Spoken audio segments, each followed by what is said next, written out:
안녕하십니까. 포항 청춘센터 랜선 콘서트 청춘 얼라스로 만나 뵙게 되어 진심으로 반갑습니다. 오늘 주제는 청년 창업가 토크 콘서트로 알고 있는데요. 그렇다 보니 포항에 계시는 많은 청년분들이 지금 이 영상을 함께 해주시고 계실 것 같습니다. 저는 토크 콘서트 중에서도 청년 로컬 활동가 진로 이야기라는 부분을 맡았는데요. 아무래도 저도 이제 막 사업을 시작한 청년이자 포항의 청년 창업가로 성장해 나가고 있는 단계에 있기 때문에 대부분 사업을 처음 하시는 분들의 동일한 포지션에서 같이 노력을 하고 있는 사람으로서 이러한 내용을 좀 맡겨주신 것 같습니다. 진로 이야기를 통해서 이러한 사례도 있구나 라는 것들을 여러분과 함께 나눠보고자 하고요. 그리고 여러분과 굉장히 비슷한 상황에서 창업을 했기 때문에 여러분 또 이러한 사례가 있구나, 그래서 어떻게 한번 해보면 되겠다 라는 데 대한 생각을 해볼 수 있는 시간이면 좋겠습니다. 제가 가장 처음으로 말씀드릴 거는 저의 창업 스토리입니다. 저는 제 경험을 바탕으로 오늘 하나씩 얘기를 드려보려고 하는데요. 저는 현재 대학교에서 교육학을 배우고 있습니다. 저희 학교는 교육에 특화된 학교라서 교육을 제외하고는 경영학과 관련된 수업도 없고 창업 지원도 없는 학교인데요. 이러한 제가 갑자기 사업을 하게 된 계기에 대해서 좀 말씀을 드리고, 저 같은 경우는 많은 경험을 통해서 사업에 대해서 시도해보고 그리고 직접 부딪혀보며 사업을 어떻게 이루어나가는지에 대해서 배워본 타입인 것 같습니다. 그렇다 보니 제 창업 스토리를 여러분과 함께 나누면서 청년 창업을 어떻게 하면 좋을지, 그리고 제가 생각하는 청년 창업은 어떤 건지 여러분들과 함께 이야기를 해볼 수 있을 것 같고요. 제 창업 과정들을 통해서 우리가 어떻게 앞으로 청년 창업에 대해서 이루어나갈 것인지에 대해서도 함께 공유해보는 시간이 됐으면 좋겠습니다. 저는 보시듯이 2018년부터 약 1년간 미담자케라는 사회적 기업의 이사로 일을 하면서 사업에 대해서 배우는 시간을 조금 가졌고요. 2019년도부터 2020년 지금까지 약 3개 정도의 사업을 운영하고 있습니다. 모두 다 크지는 않은 사업들이지만 이것저것 작은 도전들을 통해서 제가 얻은 것, 그리고 제가 배운 것들을 여러분과 한번 나눠보고자 합니다. 제가 처음으로 사업에 관심을 가지게 된 것은 매우 우연한 기회 때문이었습니다. 저는 중고등학교를 다니면서 교육 봉사를 하는 대학생들을 많이 만났고 그 대학생들로부터 많은 도움을 받을 수 있었는데요. 그렇다 보니 대학교에 진학한 이후에 교육 봉사 동아리에 많은 관심을 가지게 되었고 교육 봉사 동아리를 만들어 교육 봉사를 시행하게 되었습니다. 처음에는 누군가가 그냥 교육이 필요하다고 말을 하면 제가 직접 가서 학생을 가르치고, 학생을 가르칠 선생님이 부족하면 제가 다니고 있는 대학교에서 멘토를 모집해서 그 학생에게 보내주는 등 단순한 형식으로 봉사가 계속 이루어졌습니다. 하지만 봉사가 계속 진행되다 보니 사람들이 많아지고, 그리고 봉사가 체계화될 필요성을 느끼게 되고, 그리고 봉사를 받는 학생들에게 보다 좋은 환경을 제공하고 싶어지고, 교육을 하는 대학교 선생님들께도 조금 더 좋은 대우를 해주고 싶어져서 이런 것들을 지원해주는 사업이 없을까 하면서 지자체나 교육청 등에서 사업을 지원해서 지원금을 하나씩 받게 됩니다. 이런 과정을 통해서 다른 곳에서 지원을 받고 이것들을 봉사에 사용함으로써 봉사의 수준이 올라가고 만족도가 높아지는 것을 보면서 조금 더 전문적으로 이 교육 봉사라는 것을 한번 해보고 싶다는 생각을 가지게 되었습니다. 그렇게 인연을 맺게 된 것이 여기 나와 있는 사회적 기업 미담장학회입니다. 미담장학회는 사회적 취약계층을 대상으로 하는 교육 봉사를 하는 기업인데요. 이러한 기업에서는 교육 봉사를 어떻게 하고 있는지, 그래서 교육 봉사가 어떤 식으로 사업화될 수 있는지에 대해서 배우고, 이 일이 공익성을 가지고 있는 일이라는 것이 너무 매력적이어서 이 미담장학회에서 약 1년 동안 같이 사업을 하면서 좀 배우는 기간을 가졌던 것 같습니다. 처음 미담장학회와 일을 하기 시작했을 때는 사실 제가 처음에 생각했던 사업과는 다른 것들이 많았어요. 제가 겉에서 생각했던 사업은 단순히 대학교 동아리 같이 프로그램을 만들고 그리고 사회에 제공하고 이를 통해서 어느 정도 수익을 갖는, 혹은 이를 통해서 사회적 환원의 가치를 가지는 그런 프레임을 생각했었는데요. 막상 사업 과정에 참여해보니 프로그램을 기획하는 시간보다는 프로그램이 구성되기까지 금전적 계산, 프로그램을 수용할 기관의 컨택, 그리고 프로그램의 진행에 필요한 보험이나 이런 안전 서류 같은 것들, 그리고 매년 말마다 사회적 성과 측정을 위해서 제출하는 자료들, 뭐랄까 호수 위에서는 우아하지만 그 물 밑으로는 열심히 발길질을 하고 있는 백조 같은 느낌을 조금 많이 받았던 것 같습니다. 처음에는 사실 잘 이해가 가지 않았습니다.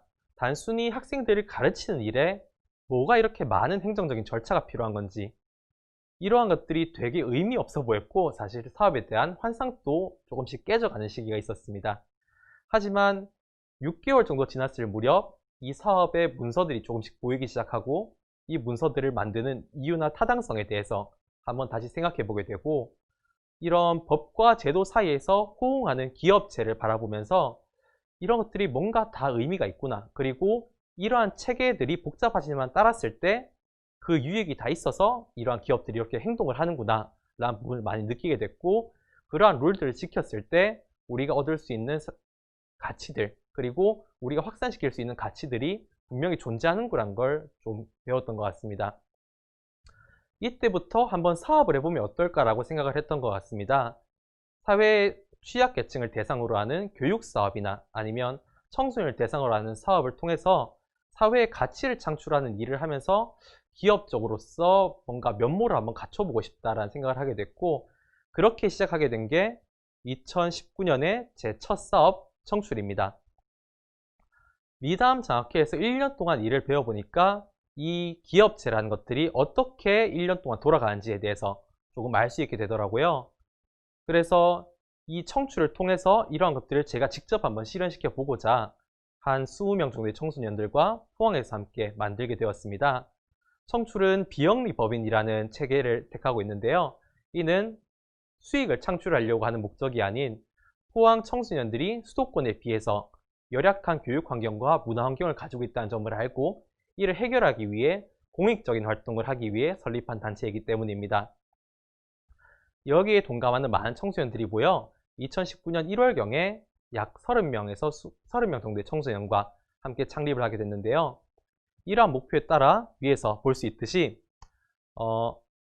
청소년 공연활동, 청소년 진로활동, 청소년 입시 강연활동, 청소년 봉사활동, 청소년 캠페인활동, 청소년 교육복지 등 다양한 청소년 분야의 사업을 계속 진행해 왔습니다. 청출 같은 경우는 처음에 상근 직원을 두지 않고 시작했습니다. 자발적인 청소년들이 모여서 저녁 시간과 주말을 활용해서 직접 청소년을 위한 프로그램을 기획하고 이러한 프로그램을 실행하는 방식으로 사업을 계속해서 운영해 나갔는데요. 하지만 이런 방식이 크게 오래 가지 못했습니다. 결국 구성원들은 돈을 받지 않더라도 사업 수행 등에 필요한 여러 가지 자금적 문제가 존재했고, 결국 사업의 목적 달성을 위해서는 금전적 여력이 있어야 모든 단체나 사업체들이 운영될 수 있다는 것을 좀 배우는 계기가 됐습니다. 그 이후로 수익을 얻기 위해서 시작한 것이 청소년과 청년 강연입니다. 포항 청소년들 대상으로 하는 강연이기 때문에 저희가 가장 잘 준비할 수 있다고 생각을 했고요. 그래서 청소년들의 보다 참신한 아이디어를 통해서 강연 아이템을 기획하고 포항 출신의 직업인들이나 포항 출신의 대학생들을 섭외해서 기존에 보기 어려웠던 형태의 내용과 강연을 기획해서 지자체와 함께 사업을 수행하고 여기에 대해서 수익을 창출해 나갔습니다. 지금은 강연 사업을 넘어서서 공연, 문화기획, 그리고 도서 등을 준비하고 있고요. 계속해서 청소년을 대상으로 한, 그리고 청소년들의 아이디어가 필요한 사업을 시행해 나가기 위해 준비를 하고 있습니다. 청출의 경우는 전문적인 인력이 없고 상근직이 없다는 특성 때문에 전통적인 사업 영역에서는 승부를 볼 수 없다고 생각했습니다. 이후 계속해서 집중하는 분야는 여러 명의 청소년이 힘을 합쳐야만 할 수 있는 일을 해내는 것이 저희의 목표인데요. 왜냐하면 아까 말씀드렸듯이 청출은 약 30명 정도의 청소년들과 함께 시작했기 때문에 다른 재화는 부족하더라도 청소년들의 아이디어나 청소년들의 인력은 누구보다 많았기 때문입니다. 저희의 장점을 활용해서 수익을 최대한 창출해 보려는 저희의 그러한 비전 같은 건데요. 그래서 지금은 청소년을 말하다 라는 약 30명의 청소년 저자가 함께 집필한 도서를 준비한 중에 있습니다. 이와 같이 청소년이 모여서 수익을 창출해내는 다양한 약간 이시한 영역이라고 할까요? 그러니까 청소년들이 할 수 있지만 이것을 통해서 수익이 창출되는 그러한 조금 가벼운 영역에서 계속해서 수익을 창출해 나가면서 청소년의 복지를 위해서 다시 환원하는 그러한 활동들을 계속하고 있고요. 이러한 부분들이 사실은 저희의 틈새 시장 공략이었던 것 같습니다. 전통시장은 저희처럼 자본력 등이 없는 곳은 진입하기 어렵지만 청소년들이 모여서 청소년들만 할 수 있는 일을 한다면 분명히 그 시장에는 가능성이 좀 있다고 생각을 했거든요. 공익적인 목적을 가지고 시작했기 때문에 많은 보람을 느끼고 있습니다. 가장 많은 보람을 느낄 때는 저희 청소년들이 성장할 때가 아닌가 하는데요. 얼마 전에는 청출에서 봉사활동을 했던 경험을 바탕으로 그 내용을 이제 공모전으로 넣어서 상을 탄 학생도 있고요. 그리고 청소년들이 봉사를 하고 나서 저한테 오늘 봉사 너무 재밌었다거나 아니면 오늘 프로그램 너무 가치 있었다 등의 연락을 줄 때 금전적인 이익은 아니지만 저희 큰 보람이 되는 것 같고 이것이 제가 청출이라는 사업을 계속 지속하고 있는 이유가 아닐까 합니다. 생각해보면 청출은 굉장히 좀 특별한 형태 그리고 특이한 형태로 사업을 지속해 왔습니다. 상근 직원 또 한 명 없지만 매일 저녁 청소년들이 모여서 사업을 시행해 나가는 좀 독특한 형태를 가지고 있었는데요. 그래서 돌이켜보면 청출은 제가 사업이라는 전형적인 과정을 경험하는 수순이었던 것 같습니다. 지금은 그때는 자본금도 없고 그저 열정만으로 시작해서 지금은 지역사회에서 사업을 수행하면서 그 사업체로서의 역할을 다하고 있는데요. 사업을 하나도 모르던 저에게 하나씩 스텝을 밟아 나가면서 사업체의 모습을 만드는 것은 저에게 사업이 무엇인지 조금 생각해 보게 하는 계기였고 제가 사업에 대해서 많이 배우는 계기가 되었습니다. 청출을 하면서 조금 느꼈던 점 그리고 여러분께 말씀드리고 싶은 점이 있다면요. 청년 사업을 하고 싶은 분은 가급적이면 짧은 기간이라도 회사에 재직하는 경험을 가져보면 어떨까 하는 생각입니다. 회사에 제가 방금 말했듯이 미담장개처럼 저는 짧은 기간 회사에 있었지만 회사에서는 분명 배울 것들이 많았거든요. 간단하게 말하면 세금이라거나 아니면 서류 처리라거나 아니면 의사소통 체계라든지 이러한 부분들은 저희가 학교에서 쉽게 배울 수도 없는 것이지만 어느 기업이나 공통적으로 필요로 하는 것인데요. 여러분들께서 이러한 부분들을 조금 배우고 나서 창업을 해야 그나마 좀 걱정을 덜 수 있지 않을까 생각을 합니다. 저도 청출을 돌이켜보면 아무것도 없는 상태에서 시작했지만 제가 어딘가에 재직한 경험이 있었기 때문에 결과적으로는 무엇을 향해서 나아가야 된다는 생각을 할 수 있었는데요. 아마 저에게 재직 경험이 없었다면 청출이라는 사업은 끝내 실패로 끝나지 않았을까 생각을 하고요. 그리고 청출 같은 경우는 많은 분들이 궁금해 하시는 게 기본적으로 비영리법인의 형태를 띠고 있다 보니까 사업으로서의 수익을 서로가 분배하지 못합니다. 그러니까 돈을 벌 수단으로서의 가치는 별로 없다는 뜻인데요. 생각보다 제 주변에 이러한 공익사업 아니면 비영리 사업을 하고 싶다는 분들을 많이 뵙게 됩니다. 근데 이런 비영리 사업들은 일정한 규모의 후원을 받지 않으면 사업조차 존속하기 어려운 경우가 많고요. 그리고 사회적 기업 등의 정부 지원 제도가 있긴 하지만 이런 지원 제도들도 대부분은 뭐 몇 년 안에 끊긴다거나 그 제약이 많은 편이어서 정상적으로 사업을 아예 청년기에 시작하는 사업으로는 여러분들께 좀 부적절하지 않나라는 생각을 합니다. 저 같은 경우는 지금 청출로 수익을 남길 마음이 없이 다른 사업으로서 수익을 남기고 있어서 이 청출을 유지할 수 있다고 생각을 하는데요. 다만 청년 창업 같은 경우는 직업적으로 선택하는 분들이 많이 계실 텐데요. 그런 부분에 있어서는 조금 적합하지 않은 사업일 수도 있고 여러분들께서 한번 신중하게 접근해 보면 좋겠는 사업의 종목이라고 좀 말씀을 드리면서 청출을 좀 정리를 하고 싶습니다.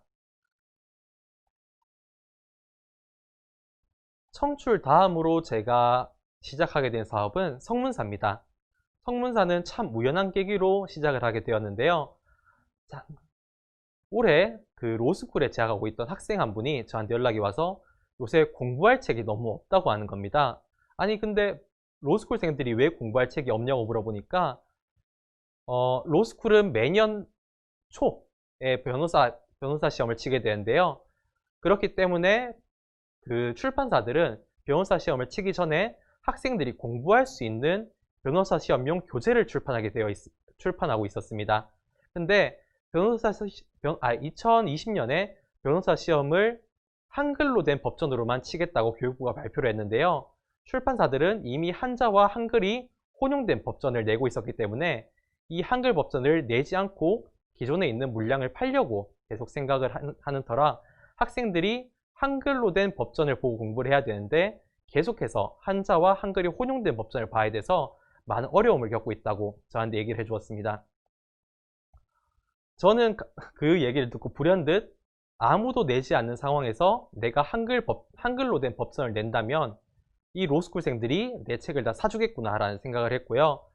이 로스쿨생들의 숫자가 제법 많은 편이기 때문에 어느 정도의 수익을 창출하고 그리고 출판사로서의 역할을 한번 수행해 볼 수 있겠다라는 생각을 했습니다.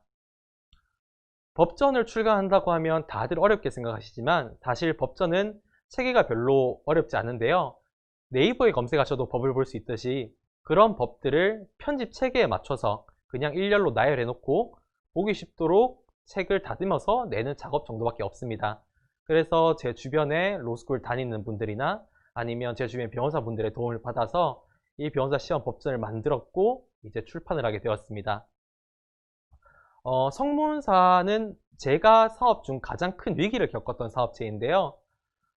저희가 한글 법전을 출간한다는 소식이 들리자 한 다른 3개 정도 출판사에서 자신들도 연달아 한글 법전을 출시하겠다고 발표를 했습니다. 저 같은 경우는 당시에 4천만 원 정도 부채를 진 상태에서 이 한글 법전 출간을 준비하고 있었는데요. 이 4천만 원을 넣고 책을 뽑기로 시작하는 단계에서 갑자기 다른 출판사들이 본인들도 출간할 거라고 이제 얘기를 하니까 저희 같은 경우에는 설마 단 한 권도 못 팔고 다 폐지 조각이 되는 게 아닌가라는 의구심이 들더라고요. 그래서 그때 어떻게든 손해를 안 지려고 매일매일 로스쿨에 메일을 보내고 전화를 하고 그리고 기회가 된다고 하면 찾아가서까지 판촉을 했던 그런 기억이 있습니다. 다행히 책이 퀄리티 측면에서 조금 뛰어나다는 인정을 받고 서울대 로스쿨과 성균관대 로스쿨 등의 법전을 납품하고 온라인 시장에서도 현재는 절판된 상태인데요.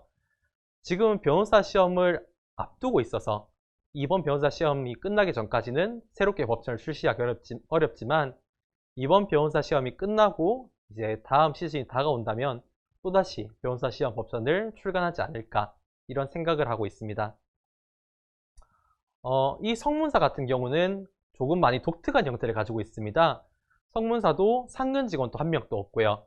저 혼자서 이제 운영을 하고 저희가 책을 제작하는 단계에서만 프리랜서 몇 분이 붙어서 함께 해주신다고 생각하면 되겠는데요. 책 같은 경우는 책을 제작하는 단계에서 책을 쓰고 편집하고 디자인하는 과정만 지나고 나면 사실 책을 출간한 이후에는 그다지 큰 노력을 들일 일이 없습니다.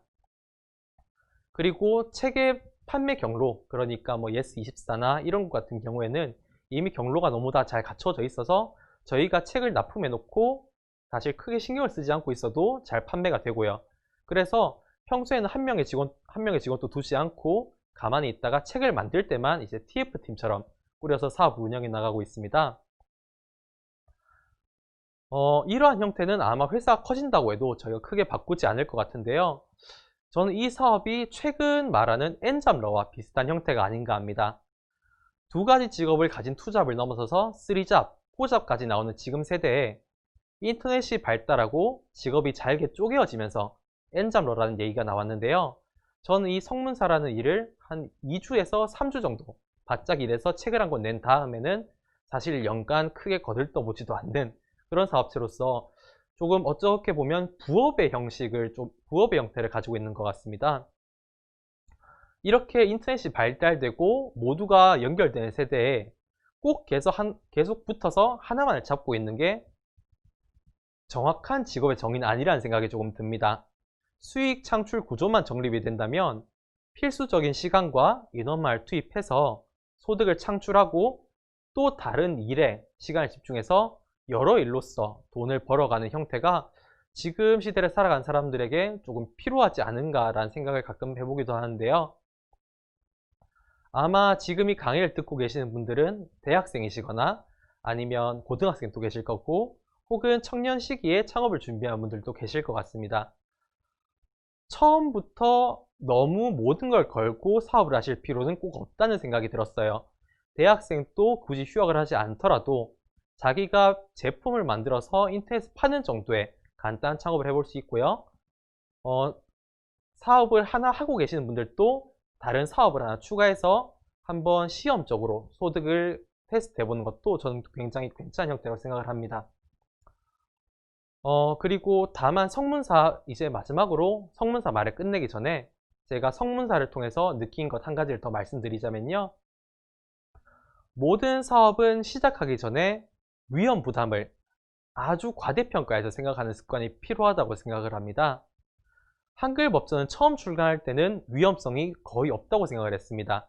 시장이 너무 넓었고 사줄 사람도 너무 많았고 그때까지만 해도 모든 출판사들이 우리는 법전을 출간하지 않겠다고 얘기를 했었거든요. 근데 막상 돈이 된다는 얘기가 들리면 사실은 그때는 많은 사람들이 이 시장에 뛰어들게 됩니다. 대형 업체가 작은 업체가 있는 시장에 뛰어들면 그때부터 싸움은 많이 힘들어집니다. 저도 아까 위에 말씀드렸을 때처럼 부채를 지고 있는데 대형 업체들이 저희 시장에 뛰어들었을 때 아찔했던 기억이 아직까지 있는데요. 지금까지도 사업이 있어서 언제나 겸손하고 그리고 안전하게 생각하자는 생각을 많이 하고 있습니다. 포부가 작아서 망하는 사업은 거의 없습니다. 대부분 망하는 사업은 무리한 확장이나 너무 거대한 포부가 만들어내는 것이 아닐까 합니다. 작고 안전한 사업을 통해서도 얼마든지 점진적으로 크게 키워나갈 수 있고요. 여러분들께서 그렇기 때문에 처음에는 조금 작은 위험 부담을 가지고 시도할 수 있는 것으로 한번 시도해보면 어떨까 하는 바람이 있습니다. 제가 드리는 말씀이 모두 다 정답은 아니겠지만요. 모든 사업에 앞서서 만전을 기하는 태도는 여러분들이 가지면 좋겠다라는 생각을 조금 합니다. 그리고 가장 최근에 한 사업이자 현재 가장 많은 힘을 쏟아붓고 있는 게 바로 이 유성학원입니다. 학원은 다양한 사업을 시도해보다가 지속적인 수입이 필요해서 시작하게 된 것인데요. 현재 청출의 경우에는 수입이 목표가 아니고 성문사는 책을 내고 팔리는 시즌이 끝나고 나면 수입이 없기 때문에 지속적인 수입이 저한테 되어주지는 못했습니다.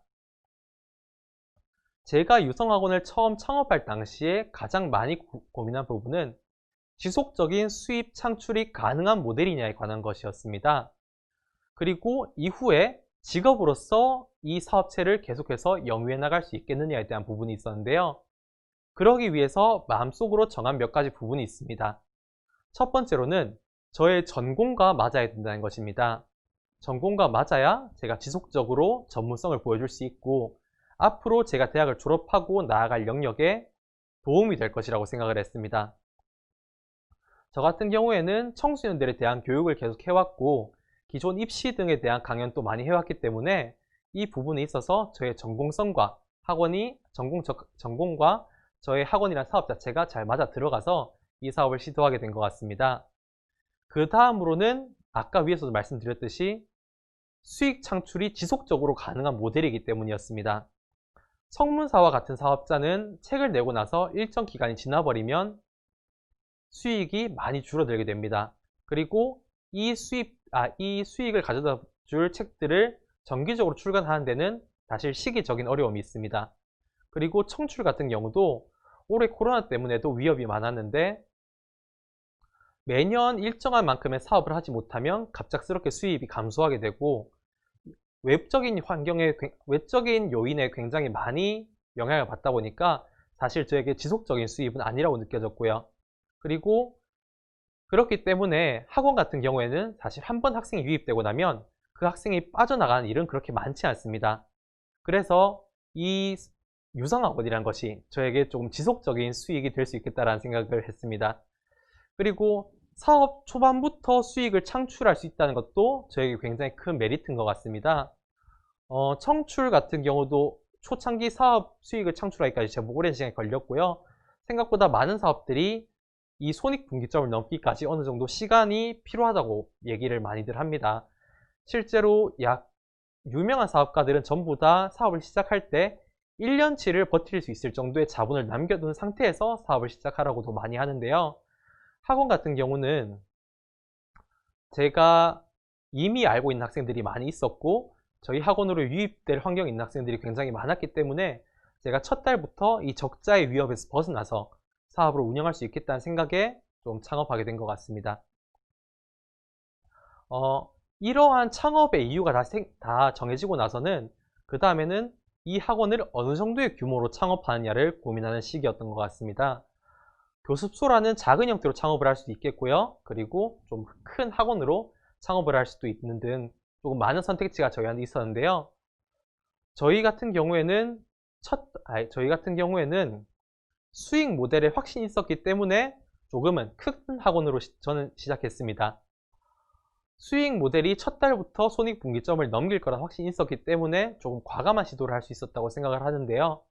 학원 같은 경우는 너무 외지고 작은 곳으로 가면 학원생을 받기도 힘들고 또 학원은 법적으로 최대 수용 가능 인원이 정해져 있기 때문에 학원이 너무 작거나 너무 외지면 성장 속도가 많이 더딜 수밖에 없습니다.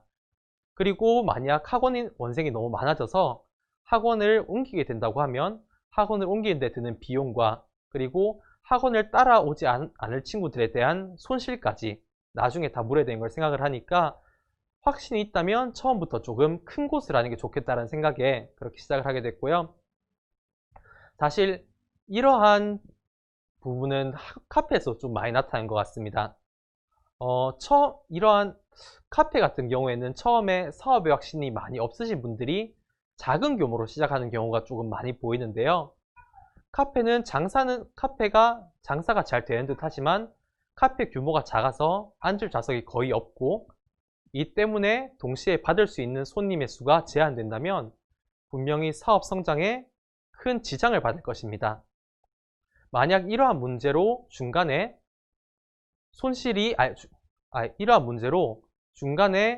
카페를 이전하게 된다면 이전 카페의 손님들이 다음에 새로운 카페를 찾아올지도 조금 미지수인 부분이겠죠. 무작정 큰 돈을 투자해서 사업을 시도하는 게 좋은 것만은 아니지만요. 무작정 소자본으로 사업을 시작해서 안정성을 가지려고 하는 것도 꼭 좋은 선택만은 아닌 것 같습니다. 본인 사업의 규모와 성장 가능성 그리고 성장 속도까지 면밀하게 파악을 하셔서 한번 선택을 해보셔야 될 것 같습니다. 그래서 이 사업이 초반에 안정성이 얼마나 있는지 그리고 두 번째로는 이 사업이 어느 정도의 성장 속도로 지금 어느 정도를 투자하면 얼마 뒤에 사업의 한계점에 부딪힐지를 한번 생각해 보셔야 나중에 사업의 규모를 결정하신 이후에 후회를 안 하게 되시지 않을까 생각을 합니다. 그리고 계속해서 유성학원에 대해서 조금 얘기를 해보자면요. 우선 사업이 시작되었다면 가장 주의해야 될 부분은 손님을 놓치지 않는 부분인 것 같습니다. 대부분의 사업체들은 소위 말해서 오픈빨이라는 게 있는데요. 가다가 보이다 보니 한번 들어와 보고 그렇게 관심을 가지게 되고 하는 경우가 굉장히 좀 많은 것 같습니다. 하지만 한 번 또 들어오지 않은 손님을 들어오게 하는 건 크게 어렵지 않지만 한번 들어왔다가 실망해서 나간 손님을 다시 들어오게 하는 건 훨씬 더 어렵습니다. 홍보 등을 통해서 접근성을 높이는 것도 분명 의미가 있겠지만요. 다소 분야에 대한 전문성이 부족한 청년 창업가들이 내실이 부족해서 홍보를 해놓고도 온 손님을 놓치는 경우를 보면 종종 안타까울 때가 있습니다. 이 강의를 듣는 청년 창업가 그리고 예비 창업가 분들께서는 시작을 하시기 전에 꼭 내실을 다지는 기간을 가지시고 그리고 온 손님을 놓치지 않도록 지금 가게가 충분히 괜찮은 상태로 정렬되어 있는지에 대해서 한번 생각해보는 시간을 가지면 사업의 안정성을 더하는 데 도움이 되지 않을까 생각을 합니다. 그리고 창업을 고민하신다면 한번 유사 업종들을 관심 있게 살펴보시면 좋을 것 같습니다. 다른 사업에 대해서 세심하게 관찰하시다 보면 다른 사람들이 해당 업종에 대해서 어떤 부분에 관심을 가지는지 그리고 어떤 부분의 매력에 크게 매료되는지 이런 부분들을 잘 알아야 여러분들이 여러분들의 사업체를 더욱 매력적으로 바꿀 수 있고, 이러한 디테일들이 여러분의 사업을 아까 말했던 떠나는 손님 없는 사업으로 만들 수 있지 않을까라는 생각을 합니다. 그리고 이런 부분으로 하여금 청년 창업가인 우리들이 프로 사업가로 바뀌어나가는 과정을 겪게 될 거라 생각을 하는데요. 그리고 저 같은 경우도 이 사업을 시작하기 직전에 있어서 다른 학원들을 참 많이 돌아다녀 봤던 것 같습니다. 제가 등록할 거라고 가서 토익 학원을 가보기도 하고요. 그리고 아는 지인이 하는 학원에 가서 하루 종일 앉아서 학생들이 왔다 갔다 하는 걸 보기도 했고, 주변에 학원에 다니는 고등학생의 도움을 받아서 실제로 지금 다니는 학원에 어떤 점이 좋은지, 어떤 점이 마음에 안 드는지, 어떤 점이 개선되면 좋겠는지, 이런 부분들에 대해서 좀 많이 들으려고 해봤던 것 같습니다. 그리고 이런 점들이 사실 저에게 아까 말했던 디테일을 만들어 주는데도 도움이 많이 되었던 것 같아요. 그리고 이제 계속해서 얘기를 좀 해보자면요. 지금까지 얘기한 부분들은 사업을 준비하는 과정에 있어서 어떤 준비들이 선행되어야 되느냐, 그리고 어떤 준비들을 하면 좋겠느냐에 대한 얘기였는데요. 이것들이 다 결정되고 나면 이제 본격적으로 사업을 시작해야 됩니다. 이 사업을 시작하기 있어서 가장 먼저 선행되는 것이 입지를 정하는 것인데요. 어느 자리에 어느 정도의 공간에 들어갈지는 모든 창업가들이 조금씩 많이 고민하는 부분이 아닐까 합니다. 생각해보면 자리라는 게 참 오묘해서 한 블럭 차이인데도 유동인구가 2배 가까이 차이 나기도 하고, 어떤 상권은 사람들이 참 많이 다니는데 장사가 잘 안 되기도 합니다. 때로는 유사한 업종끼리 자리를 모여있는 곳에 입점하는 게 유리하기도 하고요. 어떨 때는 유사 업종이 전혀 없는 곳에 틈새 시장을 노려서 접근하는 게 유리하기도 합니다. 저 같은 경우는 이런 부분에 대해서 어떻게 하면 가장 합리적인 판단을 할 수 있을까 생각을 해보다가 실제 대구에서 학원을 다녔던 친구들의 이야기를 좀 들어봤습니다. 그리고 그 친구들의 데이터를 조금 종합을 해서 최대 이동할 수 있을 법한 거리, 그리고 유동 학생 인구 등을 종합적으로 판단해서 이렇게 학원 입지를 선정하게 됐습니다. 입지 선정은 많은 분들이 많이 서두르시는데, 왜냐하면 마지막 단계에 있고 입지 선정만 되면 바로 사업을 시작할 수 있을 것 같아 보여서 그런 것 같습니다. 다만 저는 좀 이야기해드리고 싶은 거는 입지 선정을 절대 서두르지 말고 지금 나와 있는 매물 중에서 욕심을 부려서 고르려고 하기보다는 조금 천천히 기다리면서 선택을 하시는 게 좋지 않을까 생각을 합니다. 이 정도 단계까지 왔으면 본격적으로 모든 준비가 다 된 것 같습니다. 이제는 소비자와 만나는 단계가 남은 것 같은데요. 이 단계에서 가장 많이 하는 것이 홍보입니다. 저는 홍보를 준비하면서 결국은 심리적인 인식이 필요하다고 생각했는데요. 주변에 보면 학원을 홍보할 때 너무 많은 플랜카드를 걸거나 아니면 학교 앞에서 너무 많은 전단지를 나눠줘서 눈살을 찌푸리게 하는 경우들이 있습니다. 이러한 경우들은 학원 이미지에 반감이 돼서 오히려 안 좋다고 생각을 하고요. 그렇다고 너무 고급스러운 이미지로 아무런 홍보조차 하지 않는 것도 옳지는 않다고 생각을 합니다. 저희가 선호하는 방법은 숨고처럼 저희가 제공하는 서비스를 필요로 하는 고객들이 모여있는 곳에 저희 데이터를 제공하거나, 아니면 아파트 단지처럼 저희의 주 고객층이 많이 거주하는 곳에, 그리고 깔끔한 형태로 기재하는 것을 선택했는데요. 저희도 이런 홍보들을 진행한 지 많이 되지 않았고, 홍보 전후가 아직 뚜렷하게 데이터가 나오지 않아서 뭐라 말씀드리기 어렵지만 아직까지는 이런 홍보 노선을 선택해서 계속 진행을 하고 있습니다. 홍보에 대해서 생각해 보실 때는요, 생각보다 많은 홍보 경로가 있음을 한번 생각을 해주셨으면 좋겠습니다. 그리고 모든 홍보가 긍정적으로 받아들여지진 않는다는 데에 대한 것도 한번 생각을 해보실 필요가 있는 것 같습니다. 모든 청년 창업가 여러분들은 SNS를 비롯한 다양한 신세대 마케팅에 잘 적응한 세대이기 때문에 홍보에 대해서 조금만 잘 생각을 해보신다면 충분히 좋은 홍보 경로를 통해서 좋은 홍보 효과를 얻을 수 있을 거라고 생각합니다. 지금은 이제 유성학원이 운영이 되고 있지요. 그리고 이 운영 중에 이제 계속해서 유성학원의 체질을 바꿔나가는 시기이기도 합니다. 저희가 채택하고 있는 운영 방침은요, 그리고 가장 핵심으로 하고 있는 운영 방침은 체감되는 선에서 학생들에게 가장 좋은 것을 주는 것입니다. 사교육은 그리고 고액의 사교육일수록 서비스 제공 시간 대비 굉장히 고단가의 서비스입니다. 이 말은 퀄리티만 괜찮다면 많은 돈을 제공하고서라도 이 서비스를 제공받을 의사가 있는 소비자들이 많다는 뜻이겠죠. 때문에 많은 독서실들이나 수업시설들이 굉장히 좋은 환경을 제공하고 있습니다. 저희도 이러한 좋은 환경을 통해서 학생들이 수업에 집중을 하고 그리고 교육적으로 좋은 효과를 얻을 수 있게 하는 동시에 다른 분들과 조금 다르게 그리고 면밀하게 생각하는 부분이 하나 있다면요. 학생들에게 체감되는 좋은 환경이어야 된다는 것입니다. 많은 초기 창업가들이 좀 오해를 하는 부분이 내가 좋아하면 고객들도 좋아할 거야 라는 생각에서 나오는 것 같습니다. 아마 이거는 TV 프로그램 골목식당에서도 여러분들이 많이 보셨을 것 같은데요.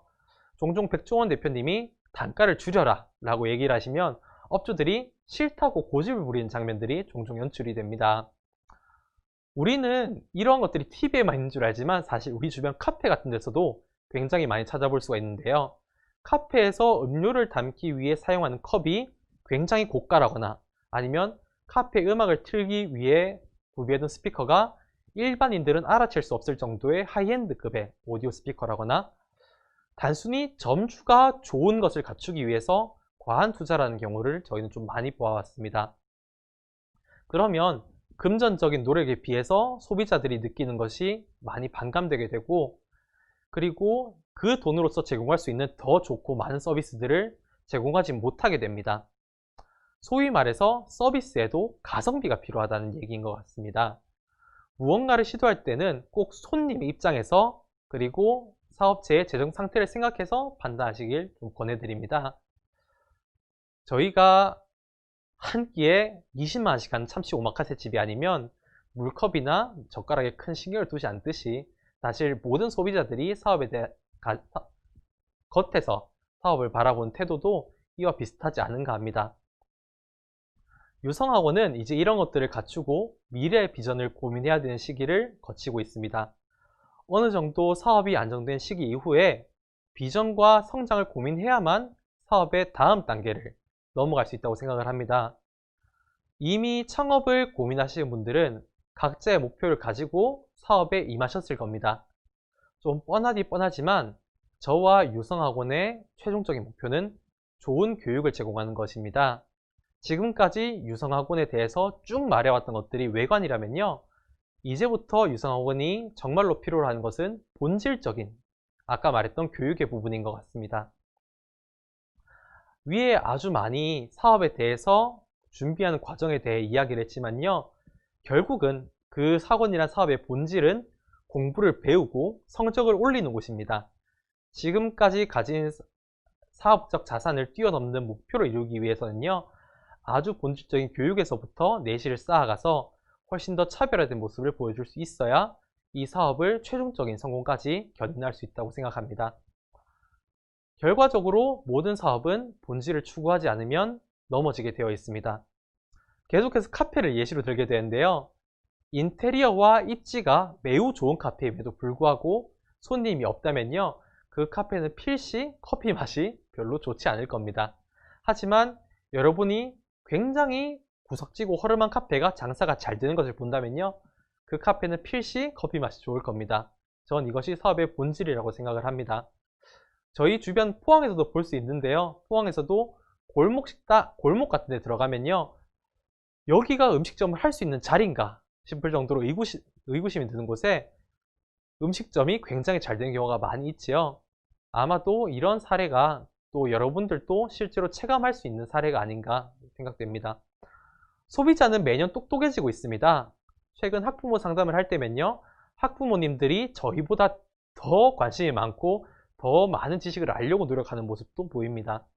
학원뿐만이 아니라 요식업, 기술 관련 업종 할 거 없이 인터넷 등으로 전문 지식을 습득하고 그리고 다른 분야에 대해서 크게 관심을 가진 사람들이 늘어나면서요. 전문가와 비전문가 사이의 영역이 모호해지는 양상도 조금 보입니다. 이러한 시대적 흐름이 스마트 컨슈머라는 단어를 만들어낸 것 같습니다. 아마 인정받아 마땅한 사업은 이러한 소비자들에 의해서 쉽게 흥할 것이고, 절대 인정받기 어려운 사업은 이러한 소비자들에 의해서 빠르게 망할 거라고 생각을 합니다. 여러분들은 많은 고민과 많은 선택 끝에 꼭 좋은 사업을 이뤄내서 성공적인 사업을 하시기를 기원드리겠습니다.